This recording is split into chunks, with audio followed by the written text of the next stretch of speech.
오늘 우리에게 주시는 하나님 말씀을 함께 보시겠습니다. 하나님 말씀은 에스라서 1장 1절에서 4절까지 말씀입니다. 구약 성경 711페이지에 있는 에스라서 1장 1절에서 4절까지 있는 말씀입니다. 본문의 말씀을 다 함께 봉독하겠습니다. 이 말씀 봉독할 때에 주님의 세미한 음성이 우리 모두에게 들려지기를 바랍니다. 봉독하겠습니다. 바사왕 고레스 원년에 여호와께서 예레미야의 입을 통하여 하신 말씀을 이루게 하시려고 바사왕 고레스의 마음을 감동시키시매 그가 온 나라에 공포도 하고 조서도 내려 이르되 바사왕 고레스는 말하노니 하늘의 하나님 여호와께서 세상 모든 나라를 내게 주셨고 나에게 명령하사 유다 예루살렘의 성전을 건축하라 하셨나니 이스라엘의 하나님은 참 신이시라. 너희 중에 그의 백성된 자는 다 유다 예루살렘으로 올라가서 이스라엘의 하나님 여호와의 성전을 건축하라. 그는 예루살렘에 계신 하나님이시라.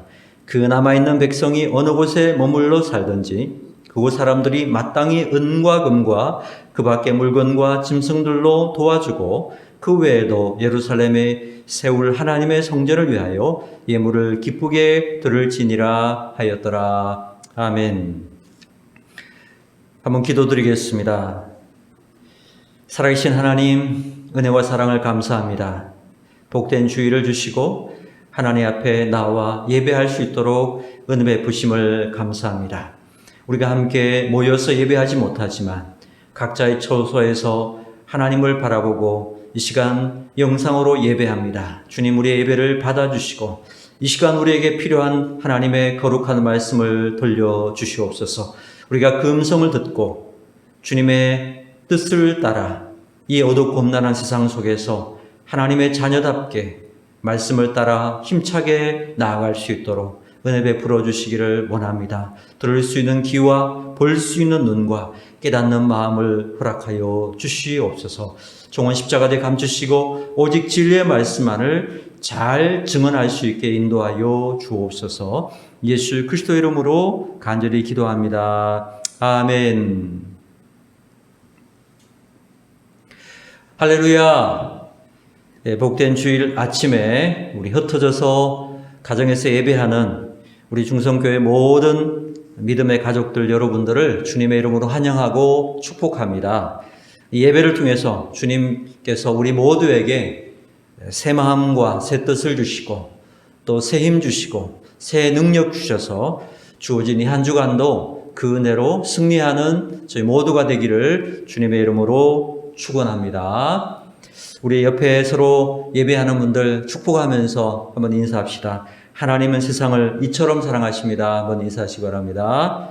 하나님은 세상을 이처럼 사랑하십니다. 우리가 함께 모여서 예배하지 못하지만 각자의 자리에서 하나님 앞에 온 마음을 다해서 예배하신다면 그 예배를 주님이 기쁘게 받으실 줄로 믿습니다. 그러므로 우리가 공간의 제약을 뛰어넘어서 시간의 제약을 뛰어넘어서 살아계신 하나님을 집중하고 또 살아계신 하나님을 온전히 예배할 수 있는 그런 예배의 시간 되기를 바랍니다. 저는 오늘 본문의 말씀 가지고 에스라서 강의 첫 번째 시간으로 하나님의 도우심이 필요하다. 하나님의 도우심이 필요하다. 라는 제목으로 하나님 말씀 증거하도록 하겠습니다. 자, 우리는 지난주까지 에스더서를 함께 살펴보았습니다. 바벨론에 의해서 이스라엘이 멸망하고 포로로 끌려가서 거기에서 민족이 멸절될 뻔한 운명의 위기를 맞았는데 하나님께서 에스더와 모르드게를 통해서 민족을 구원하고 자유와 해방을 주신 그 선하신 하나님의 섭리의 손길을 우리가 함께 살펴보았습니다. 그 하나님의 섭리, 그것이 오늘도 우리 가운데 함께하고 있다. 이 사실을 우리가 함께 살펴보았습니다. 자, 오늘 주일부터는 우리 에스라서를 함께 살펴보겠습니다. 원래 성경의 순서를 보면 에스라, 느헤미야, 에스더 이렇게 되어 있죠. 그렇지만 역사적인 순서를 살펴보면은요, 에스더, 에스라, 느헤미야 이렇게 되어 있어요. 이 역사적인 순서에 따라가면 그 에스더가 먼저 나오고 그 다음에 에스라, 느헤미야 이렇게 나온다는 거죠. 저는 개인적으로 성경의 순서를 좀 새롭게 정리하면 좋겠다 그런 생각을 갖습니다. 역사적인 순으로 정리를 해주면 이해가 훨씬 쉬울 거라 이런 생각을 합니다. 구약에 보면 많은 선지자서들이 나오죠. 이사야부터 예레미야, 그 다음에 에스겔, 다니엘 쭉 이렇게 나오는데 사실 그 선지자들이 활동하던 시대들이 다 성경 열왕기서에 나열이 되어 있습니다. 그러니까 그 열왕기서를 중심으로 역사서를 또 선지자서를 재배를 하면 그 역사적인 배경을 따라서 당시에 어떤 메시지를 증거했는가 이런 것들을 좀 이해할 수 있을 것 같아요. 그래서 전체적으로 그 선지자들의 메시지를 우리가 이해하는 데 도움이 될 것 같아서 그런 재배열하는 거 참 한번 해보면 어떨까 이런 생각이 듭니다. 기회가 된다면 그런 방식으로 우리가 이 주일날 메시지를 좀 함께 나누면 좋겠다라는 생각을 가지고 있습니다. 아무튼 에스더, 에스라, 느헤미야 이런 순으로 연대가 진행되고 있습니다. 그래서 제가 지난번에 에스더를 보았고요. 이제 오늘부터는 에스라서를 좀 살펴볼 것이고 이제 다음번에는 또 느헤미야 이렇게 한번 살펴볼 계획이 있습니다. 자, 에스더서는 포로기 중에 아수에로 왕이라고 하는 페르시아의 왕이 등극했을 때에 있었던 내용을 다루고 있죠. 그래서 불임절의 기원 이런 것들을 살펴보고 있고요. 자, 오늘 본문 에스라서는요, 이스라엘 백성들이 어떻게 포로에서 자유함을 얻게 되었는지, 또 포로 귀환 후에는 어떤 일들이 있었는지 이런 것들을 기록해 주고 있다라는 것입니다. 그래서 우리가 이 에스라서 본문을 다루기 전에 먼저 꼭 살펴봐야 될 선제적으로 이해해야 될 지식들이 있습니다. 그 역사적인 배경들을 좀 이해할 필요가 있습니다. 이 유다가 어떻게 멸망됐는지, 또 왜 포로로 붙들려 갔는지, 그리고 바벨론이 어떻게 멸망됐는지, 그리고 고레스라는 사람이 어떻게 등극했는지, 오늘 본문에 우리가 본문을 나가기 전에 이 에스라서에 대한 역사적인 배경을 먼저 이해해야 할 것 같습니다. 그래서 좀 짧고 간단하게 역사적 이야기를 좀 하겠습니다. 만약 좀 더 자세하게 공부하고 싶은 분들이 있다면 저에게 자료를 요청해 주시기 바랍니다. 제가 여러분들이 좀 살펴볼 수 있는 자료들을 좀 소개해 드리도록 그렇게 하겠습니다. 자, 우선적으로 이스라엘이 어떻게 멸망했는가라는 것입니다. 여러분 아시는 대로 이스라엘은 사사시대가 끝나면서 왕정시대가 시작이 되었죠. 이스라엘의 초대 왕이 누굽니까? 사울 왕입니다. 그리고 사울에 이어서 다윗이 왕이 되었고요. 다윗의 아들 솔로몬까지 이렇게 이스라엘의 초기 왕정시대는 굉장한 국가의 부흥기를 맞이했죠. 그래서 영토도 넓어지고 나라가 아주 부국강병한 그러한 시절을 맞았고요. 그것이 절정에 이른 것이 바로 솔로몬 시대였죠. 그래서 솔로몬 시대 때 다윗 왕이 준비해 주었던, 아버지 다윗 왕이 준비해 주었던 그러한 준비를 가지고 솔로몬 왕이 성전을 건축하게 됩니다. 자, 이렇게 영적으로 부흥을 했던, 또 나라적으로도 부흥했던 이런 시기를 맞았다가요, 이 솔로몬이 죽은 후에 마치 우리나라처럼 두 나라로 쪼개집니다. 그래서 남과 북으로 나누어졌습니다.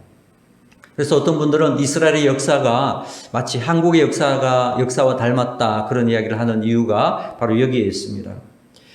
그래서 북왕국을 가리켜서 이스라엘이라 하고 남쪽을 가리켜서 남왕국이라고 부릅니다.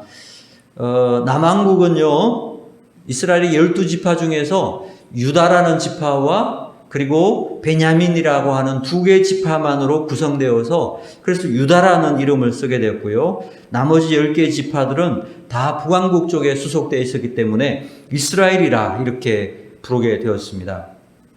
그렇게 두 왕국으로 나눠져서 쭉 가다가 북왕국 이스라엘은 기원전 732년경에 아수르 사르곤 2세에 의해서 그 수도였던 사마리아 성이 멸망을 당하고 또 거기에 살고 있던 이스라엘의 사람들이 국민들이 다 포로로 끌려가면서 그 나라가 이제 망하게 되었다라는 것입니다. 자, 그때 아수르 왕이 사마리아의 이방 나라 사람들을 강제 이주시키면서 사마리아는요 유대인만이 사는 것이 아니라 이방 나라 사람들과 섞이면서 혼혈족들이 생기게 되었습니다. 자, 그렇게 지내면서 예수님 시대까지 왔었죠. 그래서 우리가 신약에 보면 유대인들이 사마리아인들을 굉장히 적대시하고 그들을 마치 개 취급하면서 그렇게 했던 역사를 보게 됩니다. 왜 그렇게 취급을 했습니까? 사마리아인들은 순수한 유대인 혈통이 아니라는 거예요. 그러한 역사적인 아픔을 통해 가지고 이방의 민족과 피가 섞였기 때문에 그래서 벌레 보듯이 본 그러한 역사들도 있다라는 것입니다. 열왕기하 17장 23절에 보니까 여호와께서 그의 종 모든 선지자를 통하여 하신 말씀대로 드디어 이스라엘을 그 앞에서 내쫓으신지라. 이스라엘이 고향에서 아수르에 사로잡혀 가서 오늘까지 이르렀더라. 다른 말로 하면 북왕국 이스라엘이 멸망하고 그 많은 사람들이 붙들려 가지고 아수르로 붙들려 갔고 또 그 아수르에 있는 여러 나라 이방인 사람들이 사마리아 이스라엘의 그 수도였던 사마리아 성을 중심으로 이렇게 강제 이주를 당했다. 그래서 나라가 멸망했다. 이렇게 이야기하고 있습니다. 자, 아수르라고 하는 나라는 북왕국 이스라엘을 멸망시킨 나라죠. 멸망시킨 후에요. 계속해서 남왕국 유다를 위협을 했습니다. 아수르의 왕이 산헤립이라는 왕이 있습니다. 이 산헤립이 쳐들어와서 예루살렘 성, 남왕국의 수도는 예루살렘 성이죠. 예루살렘 성을 포위하고 위협하는 그런 내용이 이사야 36장에 나옵니다. 여러분들께서 성경을 나중에 찾아보시면 나오고요. 또 이미 여러분들께서 설교를 듣거나 아니면 성경 공부를 하면서 알고 계신 내용일 것입니다. 자, 그때 당시에 유다 왕이 누구였습니까? 히스기야 왕이었죠. 히스기야 왕이 이 아수르 왕 사네립이 보낸 선전포고 문을 들고 성전으로 들어가서 엎드려서 울면서 하나님께 나라를 살려달라고 기도했죠. 그랬더니 하나님께서 걱정하지 말라고 하시면서 아수르 군인 18만 5천 명을요 하루 저녁에 다 송장을 만들어 버렸어요. 그래서 사네립이 너무 두려워가지고 급히 몸을 돌이켜서 자기의 자국으로 아수르의 수도로 돌아갑니다. 거기에서 그들은 사네립은 죽임을 당하고 그 아들이 나라의 왕이 됩니다. 그리고 몇 년 동안 용화를 누리다가요, 나보폴라사르라고 하는 갈대아인들이 일어나서 반란을 일으키면서 이 아수르가 결국은 멸망하면서 그 반란을 일으켰던 사람들에 의해서 이제 바벨론이라고 하는 제국이 세워지게 된 것입니다. 아수르를 멸망시키고 바벨론이 세워지게 되었습니다. 자, 이 바벨론 제국과 남왕국 유다는 여러 차례 전쟁을 하게 됩니다. 그러다가 결국은 이 바벨론에 의해서 주전 586년에 남왕국 유다도 멸망을 당하게 됩니다.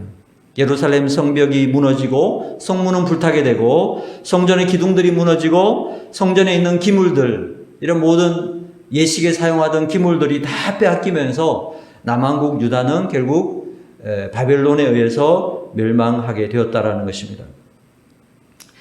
바벨론은 남왕국 유다를 멸망시킨 후에 3번에 걸쳐서 유다인들을 포로로 잡아가게 되었다라는 것입니다. 자, 1차는 여러분들께서 아시다시피 다니엘을 포함해서 왕족들, 귀족들, 이런 사람들을 중심으로 포로로 잡아갔습니다.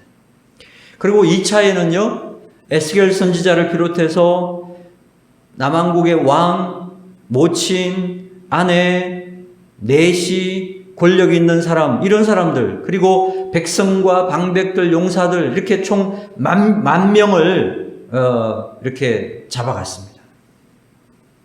그리고 마지막 3차에는 시드기야 왕과 빈천한 국민을 제외한 모든 국민을 포로로 사로잡아서 끌고 가게 되었다는 것입니다. 자, 그래서 3차에 걸쳐서 남한국 유다에 있는 모든 국민들을, 백성들을 다 바벨론으로 끌고 가게 되었습니다. 그래서 나라는 망했고요. 이 남한국 유다는 70년 동안 바벨론에서 포로 생활을 하게 되었다라는 것입니다. 그런 그 포로 생활 중에서 이제 어떤 일이 일어나게 됐느냐? 이 바벨론이란 나라가요, 그 옆에 있던 페르시아라는 나라에 의해서 멸망을 또 당하게 됩니다. 그때 당시에 그 페르시아는 고레스, 우리가 역사에서는 퀴로스라고 합니다. 퀴로스라고 하는 왕이 쳐들어오게 되는데요. 여러분, 이 바벨론이라는 나라는 정말 엄청난 힘을 가지고 있는 그런 강대한 나라였다라는 것입니다. 오늘날 이 바벨론을 좀 오늘날의 지역으로 하면 이라크입니다. 이라크. 네. 자, 오늘날도요, 이 이라크에 가면 모술이라고 하는 도시가 있는데, 이 모술이라고 하는 도시는요, 성경의 지명에 의하면 과거에 니느웨라고 하는 땅입니다. 옛날 바벨론의 수도였습니다. 지금은 이라크의 수도가 바그다드라고 하지만 옛날에는 그 이라크 시대, 옛날 그 바벨론 시대에는 모술이라고 하는 이 니느웨가 이라크의 그 바벨론의 수도였다라는 것입니다. 자, 여기 그 바벨론은요, 그 니느웨에다가 바벨론 성을 세웠는데, 보통 성은 이렇게 사각형으로 세우게 되죠. 사각형인데요, 이 바벨론 성의 사각형의 한 변의 길이가 23km였다는 거예요. 그리고 이 사각을 전체를 두르고 있는 사각 전체의 길이는 90km였다는 것입니다. 어마어마하죠. 여러분, 충주 시내에서 경찰학교까지가 15km 정도 됩니다. 그러면 왕복하면 30km가 되니까 충주 시내에서 경찰학교까지 왕복하는 것을 몇 번? 3번을 할 정도로 그 둘레가, 그렇게 큰 성이 바벨론 성이었다는 것입니다. 그 성 안에 왕궁을 세우고 도시를 건설해서 바벨론이란 나라 시민들이 살고 있었던 거죠. 그리고 여러분, 이 성벽의 높이가요 120m나 됐다는 것이죠. 생각해 보십시오. 120m나 높은 그런 성벽을 쌓고요, 그것이 또한 이중으로 되어 있어요. 성벽의 두께가 얼마냐? 성벽의 두께가 30m라는 거예요. 이 성벽의 두께만 30m, 10층 높이, 아파트 10층 높이 정도가 되는 거예요. 이런 어마어마한 규모였고요. 그리고 이 성벽 아래에는요, 깊이 그 땅을 파서 거기에다가 그 이라크를 가로지르는, 이 바벨론을 가로지르는 강인 유프라테스 강 들어보셨잖아요. 티그리스 유프라테스 강. 이 유프라테스 강물을 끌어다가 그 성벽을 따라 흐르게 했어요. 그러니까 이 성벽을 올라오려면 강을 건너야 되는 거예요. 그래서 이런, 우리가 해자라고 하죠. 해자를 파서, 그래서 함부로 접근하지 못하도록 그렇게 성을 만들었다는 것입니다. 그리고 이 성벽을 돌아가면서 이 90km에 이르는 성벽에 성문을 100개를 만들었는데, 그 100개의 성문들이 모두가 청동문이었다는 것입니다. 청동문으로. 그리고 이 성문을 출입할 때는 다리를 내려서 나가고 난 다음엔 다리를 들어 올려서 아무도 못 들어오게, 함부로 들어오지 못하도록 그러한 시스템을 가지고 있었다라는 거죠. 자, 그러니까 누가 보더라도 이 바벨론 성이라고 하는 것은 당대에 있어서 아무도 점령할 수 없는 난공불락의 성이었다. 그래서 성경은 저 큰 성읍 바벨론 이렇게 이야기했어요. 이 성이 너무나 컸기 때문에 큰 성 바벨론이다. 그러니까 이런 큰 성 바벨론을 페르시아의 젊은 왕 고레스가 쳐들어왔어요. 쳐들어왔다니까 그때 당시에 바벨론의 왕의 이름이 벨사살이라는 왕인데요. 이 벨사살 왕이 콧방귀를 꼈다는 것입니다. 그래서 전쟁을 하기 위해서 고레스가 쳐들어온다라는 이야기를 듣고 벨사살 왕이 뭘 했는 줄 아십니까? 군인들을 모아서 전쟁을 한 게 아니에요. 귀인들과 여러 신하들을 불러놓고요. 궁중에서 잔치를 베풀었다는 거예요. 잔치를.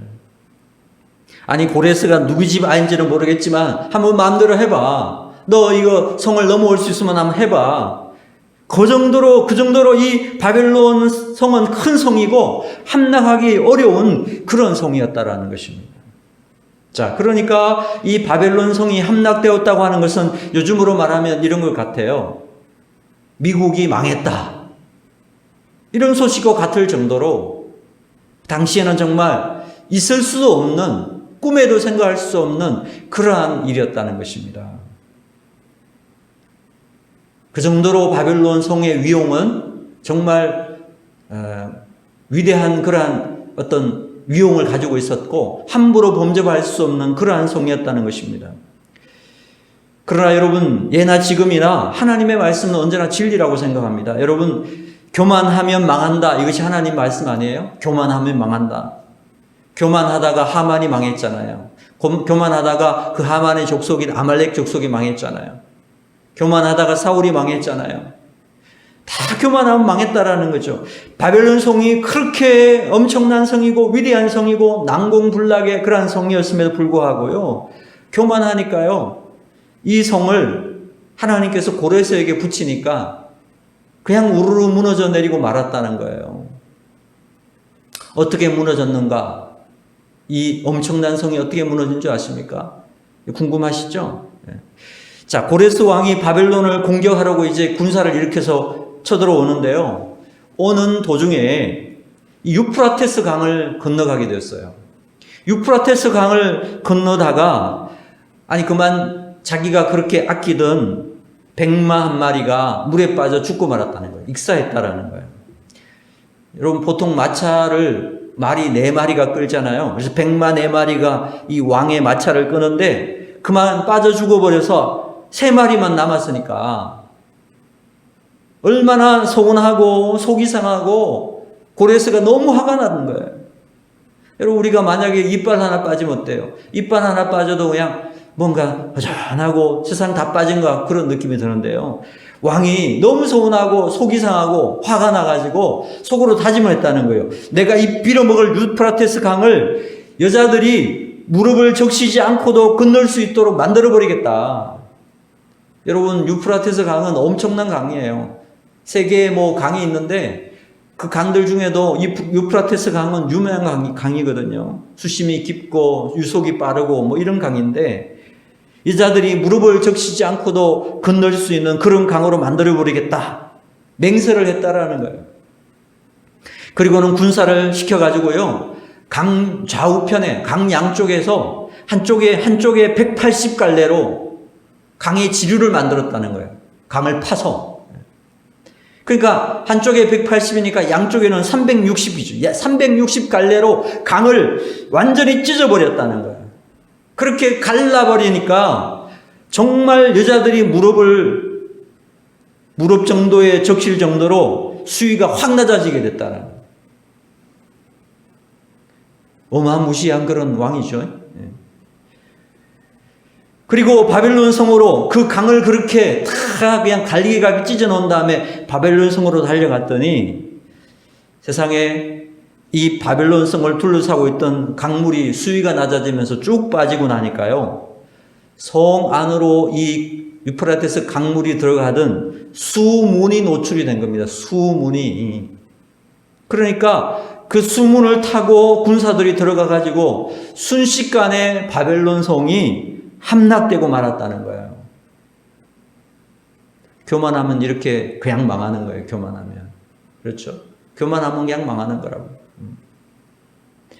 여러분, 고레스 왕이 바벨론 성을 공략한다라는 말을 듣고 그 바벨론의 벨사살 왕이 눈 하나 깜짝 안 하고 잔치를 벌였다고 하지 않았어요? 그죠?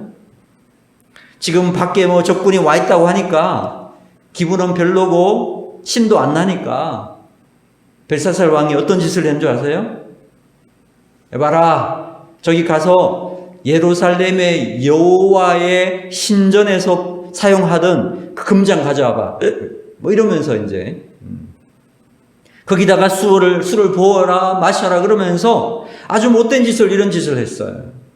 자, 그러고 있는데 갑자기 벽에 손이 하나 탁 나타나더니 마치 레이저로 글씨를 이렇게 어디 판에다가 새기듯이 팍팍팍팍팍 하면서 막 글을 쓰고 있는데 아무도 읽지를 못하는 거예요. 사람들이 다 두려움 가운데 도대체 이게 무슨 현상인가 그래가지고 떨고 있는데, 그래서 이것은 해석할 수 있는 사람이 다니엘밖에 없다 그래서 다니엘을 불렀습니다.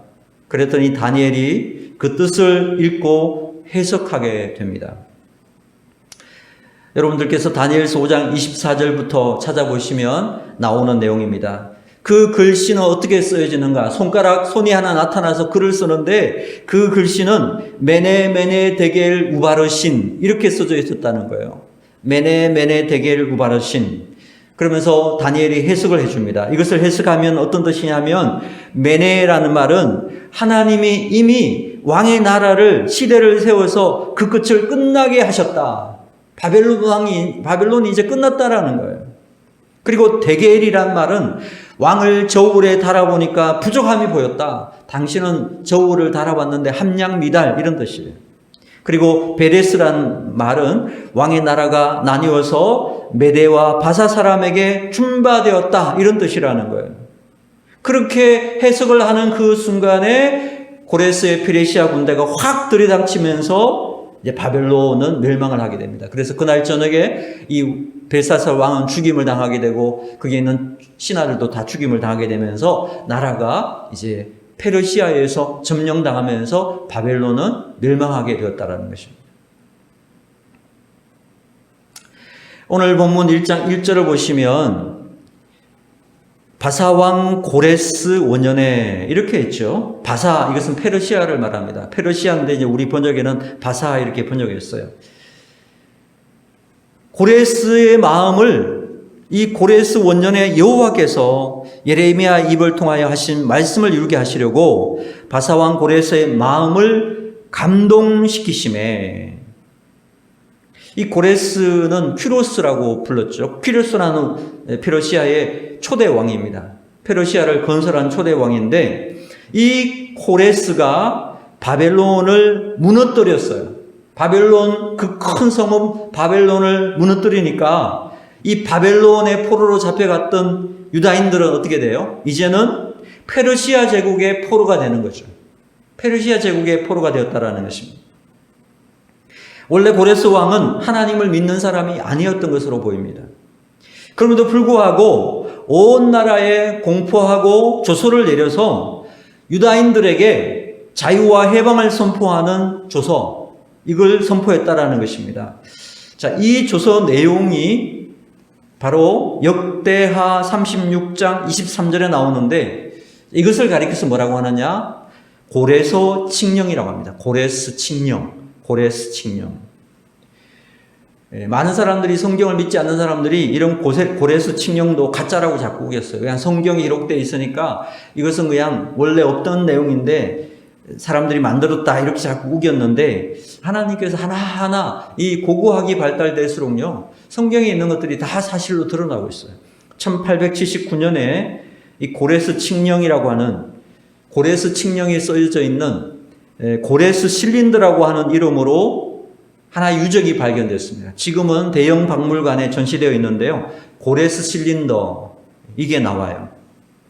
거기에 보면 오늘 이 에스라 1장 1절에서 3절에 나와 있는, 또 그 역대하 36장 23절에 나와 있는 그런 내용들의 글이 함께 쓰여져 있습니다. 그대로는 아니지만 그런 내용을 포함하고 있는 글이 나와 있다라는 거죠. 그래서 역대기와 에스라, 느헤미야, 이것을 에스라라고 하는 한 사람이 기록했을 것이다라고 보는 것이 일반적인 해석이에요. 그래서 역대하 36장 24절에 보면 바사왕 고레스가 이같이 말하노니 하늘의 신 여호와께서 세상 만국을 내게 주셨고 나에게 명령하여 유다 예루살렘에 있는 예루살렘의 성전을 건축하라 하셨나니 너희 중에 그의 백성된 자는 다 올라갈지어다. 너희 하나님 여호와께서 함께 하시기를 원하노라 하였더라. 이것이 바로 고레스 칙령이고요. 이것을 그대로 받아서 오늘 우리가 읽었던 에스라 1장 1절에서 3절 사이에 보면 그 내용을 그대로 적고 있습니다. 자, 이 고레스 칙령에 의해서 유다인들의 포로 생활이 끝나고 포로 귀환을 하게 되는데 3차에 걸쳐서 포로 귀환을 하게 됩니다. 자, 이때의 감격과 기쁨을 표현한 시편이 시편 126편 1절에서 6절이에요. 여러분 이 말씀도 한번 읽어보시면 좋겠어요. 이때 이 포로에 귀환할 때에 이스라엘 백성들의 그 감격을 시로 읊었습니다. 시편 126편 1절에 6절에 보니까 여호와께서 시온의 포로를 돌려보내실 때에 우리는 꿈꾸는 것 같았도다. 그때 우리의 입에는 웃음이 가득하고 우리 혀에는 찬양이 찼었도다. 그때에 문나라 가운데에서 말하기를 여호와께서 그들을 위하여 큰 일을 행하셨다 하였도다. 여호와께서 우리를 위하여 큰 일을 행하셨으니 우리는 기쁘도다. 여호와여 우리의 포로를 남방 시내들 같이 돌려보내소서. 눈물을 흘리며 씨를 뿌리는 자는 기쁨으로 거두리로다. 울며 씨를 뿌리며 나가는 자는 반드시 기쁨으로 그 곡식단을 가지고 돌아오리로다. 이 포로 기간을 마치고 70년이거든요. 70년의 시간을 마치고 돌아오는 이 꿈꾸는 같은 기쁨을 가지고 포로 귀환을 했다라는 거죠. 이러한 포로 귀환이 몇 번에 있었느냐? 3차에 걸쳐서 있었다라는 것입니다. 자, 1차는요. 고레스 원년에 스룹바벨과 요수아 이런 분들을 중심으로 49,897명이 포로에서 귀환을 해서 예루살렘으로 돌아옵니다. 이스라엘로 돌아옵니다. 그리고 그들이 한 일이 뭐냐 하면 성전을 재건축하는 일을 했다라는 것입니다. 고레스의 칙령에 따라서 성전을 재건축하는 일을 했습니다. 2차는 우리가 지난번에 봤던 에스더의 남편 아수에로의 아들, 아수에로 왕의 아들이 아닥사스다라는 왕인데 이 왕 즉위하고 7년째 되었을 때에 에스라를 포함한 남자만 1775명이 귀환을 해가지고요. 이제 성전 중심의 신앙 공동체를 회복하고 율법을 교육하는 성전을 건축한 다음에 그곳에서 신앙의 어떤 영적인 회복이 일어나는 그러한 2차 포로 귀환이 있었다라는 것입니다. 그리고 3차 귀환은요, 아닥사스다 20년에 느헤미야 1명이 귀환을 해가지고 예루살렘 성을 중건하는 일을 감당하게 된 것입니다. 자, 이렇게 3차에 걸쳐서 포로의 귀환을 하게 되는데 가장 많은 귀환이 이루어졌던 때가 언제인 것 같습니까? 바로 1차 때죠. 고레스에 의해서 귀환했을 때고요. 그때 허락했던 왕이 바로 고레스 왕이었다라는 것입니다. 자, 하나님을 믿지도 않던 그런 사람이라고 하는데 어떻게 또 이 일이 가능했을까? 우리가 한번 생각해 볼 수 있죠. 자, 많은 학자들은요, 이 고레스가 바벨론을 멸망시키고 이 바벨론에 있던 포로로 잡혀있던 유다인들을 왜 포로 귀환을 시켜주었을까?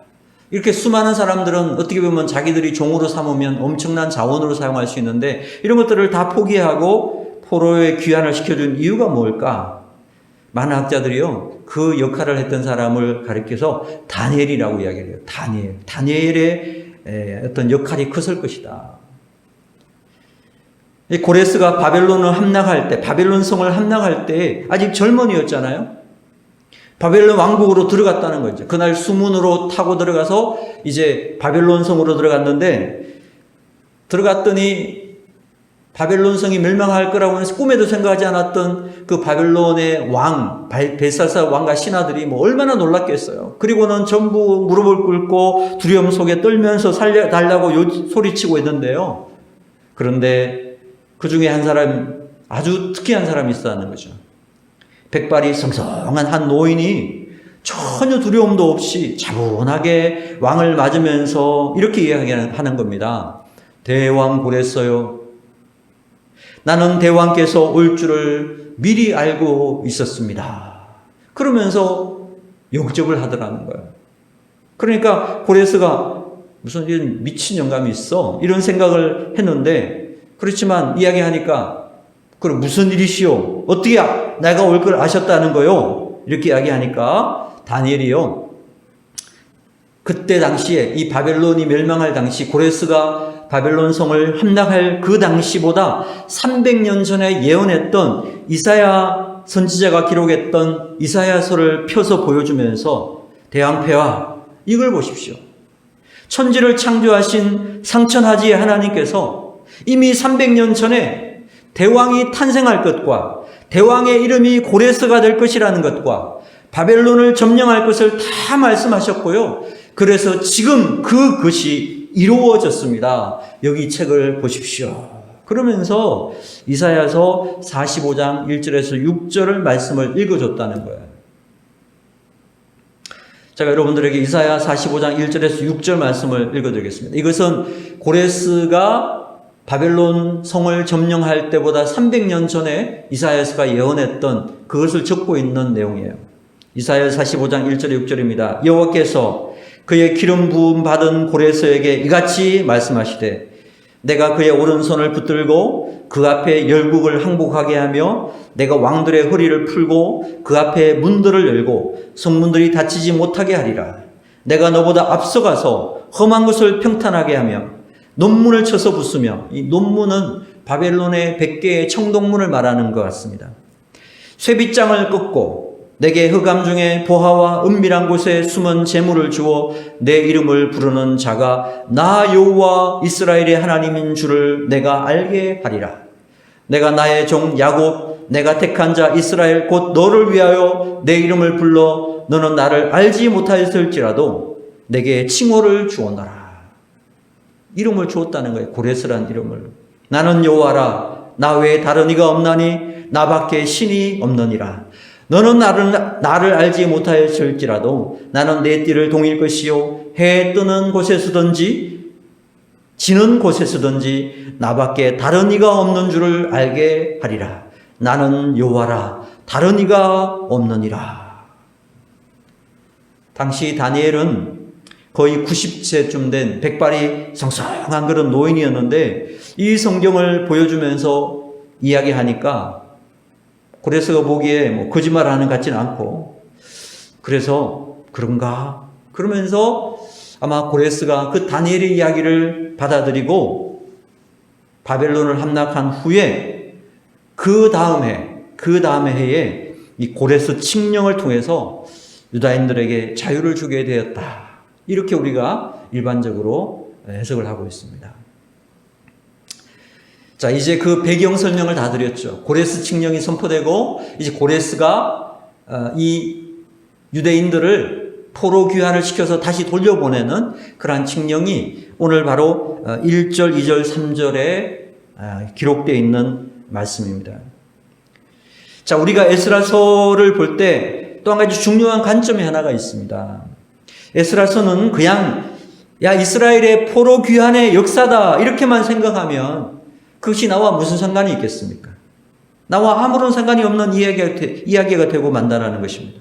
그러나 에스라가요, 바벨론의 포로로 잡혀갔다가 하나님의 은혜로 포로에서 해방되어 돌아오게 된 것처럼, 우리가 이 에스라서를 읽을 때 나도 포로다 이런 관점을 가지고 이 에스라서를 읽게 된다면 정말 이 말씀 속에서 엄청난 이 영적인 유익, 큰 은혜를 그들 경험할 수 있다라는 것입니다. 그래서 나도 포로다, 이 관점을 우리가 가져야 된다라는 것입니다. 사실 우리가 따져봐도 그렇죠. 여러분 한번 생각해 보십시오. 지금 우리들도 포로와 같이 여러 가지에 묶여 있지 않아요? 눌려 있지 않습니까? 여러분, 포로의 특징이 뭡니까? 포로는 일단 수치스러워요. 나라가 멸망했기 때문에 수치스러워요. 묶여 있어요. 또 눌려 있어요. 무력해요. 무엇보다도 포로는 스스로 초라함을 느끼게 된다는 것입니다. 그런데 에스라서의 또 느헤미야서를 우리가 함께 읽어 나가다 보면요, 포로였지만 하나님께서 주시는 그 해방을 통해서, 그 초라함에서 높여주시는 하나님의 영광스러움을 통해서 영혼이 치유하는 그런 경험을 하게 될 것이라고 저는 확신합니다. 에스라의 말씀을 통해서 이런 거룩한 부어주심, 채워주심, 회복시키심에 대한 은혜가 우리 가운데 있게 될 줄로 저는 믿습니다. 여러분, 에스라서에서 주는 메시지의 핵심이 무엇인지 아십니까? 저는 에스라라는 이름에 그 핵심이 있다고 생각합니다. 여러분, 에스라라는 이름의 뜻이 뭔지 아십니까? 이 에스라라는 이름은요, 도우심이라는 뜻입니다. 도우심. 원조하다, 돕는다, 그런 의미가 에스라라는 이름의 뜻이 있어요. 이스라엘 백성들이 포로로 잡혀갔다가 돌아온 것이 자기들의 힘으로 돌아온 것이 아니라는 거예요. 하나님의 도우심 때문에. 에스라서에서는 하나님의 감동으로 이렇게 표현되어 있어요. 하나님의 감동으로 이렇게 표현되어 있지만 사실 그것은 하나님의 도우심이라는 뜻과 같아요. 하나님의 도우심으로 회복되었다라는 것입니다. 여러분, 우리의 삶도 마찬가지입니다. 나 자신을 바라보면서 하나님의 도움이 없이 내 힘으로 일어나고 내 힘으로 독립하고 내 힘으로 회복되어 산다, 이렇게 생각하면 안 된다라는 것입니다. 하나님의 도우심으로 에스라, 하나님의 선한 손길로 인해서 넘어졌던 자리에서, 묶였던 자리에서 상처 입은 심령이 다시금 회복되는 놀라운 은혜를 경험했다라는 거예요. 하나님의 도우심으로 에스라. 때로 우리의 삶에 찾아오는 여러 가지 답답한 환경들, 오늘날 이런 코로나와 같이 우리를 우울하게 만들고 슬프게 만들고 좌절하게 만드는 그런 환경들을 우리가 살펴보십시오. 여러분, 국가가 최선을 다해서 방역을 하고 있는 데서 우리가 박수를 보내줘야 할 것입니다. 또한 지치고 힘들지만 참아내고 있는 그런 국민들에 대해서, 또 빗땅을 쏟는 그런 의료진들에게 박수를 보내줘야 한다고 생각합니다. 그런데요, 그런 방역들은 물리적이고 환경적인 방역에 제한된다는 것을 또한 기억해야 됩니다. 지금 코로나로 인해서 얼마나 많은 사람들이 우울증에 빠져 있고 뉴스에 나오지 않지만 얼마나 많은 사람들이 자살하고 있는지 모릅니다. 모두가 우리 마음속에요, 이 코로나보다 더 무서운 심리적인 바이러스들이 침투하고 있습니다. 우울의 바이러스가 침투하고 있습니다. 분노의 바이러스가 침투하고 있습니다. 좌절의 바이러스가 침투하고 있습니다. 이렇게 무차별적으로 침투하고 있는데 여기에 대해서는 아무도 이런 곳에 방역에 신경을 쓰지 않는다라는 것입니다. 더 나아가서 우리 하나님의 사람들은 어떻습니까? 예배드리지 못하고 있습니다. 모여서 예배드리지 못하고 있으니까 악한 마귀는 이 기회를 이용해서 우리들로 하여금 하나님과의 영적 거리를 자꾸 두라는 거예요. 하나님과 멀어지라고 유혹하고 있습니다. 예배 제대로 드리지 말라는 거예요. 모이지 말라는 거예요. 기도하지 말라는 거예요. 큐티하지 말라는 거예요. 이런 영적인 바이러스가 침투해서 우리의 삶을 갉아먹고 우리의 삶을 지금 계속 무너뜨리고 파괴시키고 있는 거예요. 이게 더 무서운 거지요. 코로나는 지나가겠지만 만약에 영적으로 우리가 지금 무너지면 우리가 얼마나 그러한 것에 포로된 삶을 살게 되겠냐는 것입니다. 사랑하는 여러분, 그래서 우리는 지금 이런 상황에서 우리의 힘으로만, 우리의 능력으로만, 우리의 노력으로만 이 문제를 해결할 수 없다라는 거예요. 우리는 지금 포로인데 이 문제를 해결할 수 없다라는 거예요. 이때 우리들에게 절실하게 필요한 은혜가 무엇입니까? 그게 바로 에스라죠. 에스라. 하나님의 도우심이 필요합니다. 하나님의 도우심이 필요합니다. 하나님의 선한 손의 인도하심이 필요합니다. 그래서 다시금 이 좌절의 포로에서 일어나기를 원합니다. 우울의 포로에서 해방되기를 원합니다. 미움의 포로에서 치유받기를 원합니다. 그래서 참 자유함을 누리고 이 포로에서 귀환하기를 원합니다. 에스라. 저는 이 에스라서를 함께 나누면서 이 에스라의 이 도우심의 은혜가 오늘 말씀 나누는 우리 중성교회 신앙공동체, 주일공동체, 우리 모든 믿음의 가족들, 개개인의 심령에, 가정 위에, 여러분의 직장 가운데, 모든 관계 속에, 더 나아가 이 나라 대한민국 가운데 에스라의 은혜가 있게 되기를 소망합니다. 하나님의 도우심이 그 하나님의 도우심으로 우리가 다시 일어날 수 있도록 에스라 하나님의 도우심의 은혜가 임하여서 우리 모두가 다 이 고난을 극복하고 이 포로기와 같은 이 어려움들을 잘 극복하고 승리할 수 있게 되는 귀한 역사 있게 되기를 주님의 이름으로 축원합니다. 아멘. 함께 기도하겠습니다.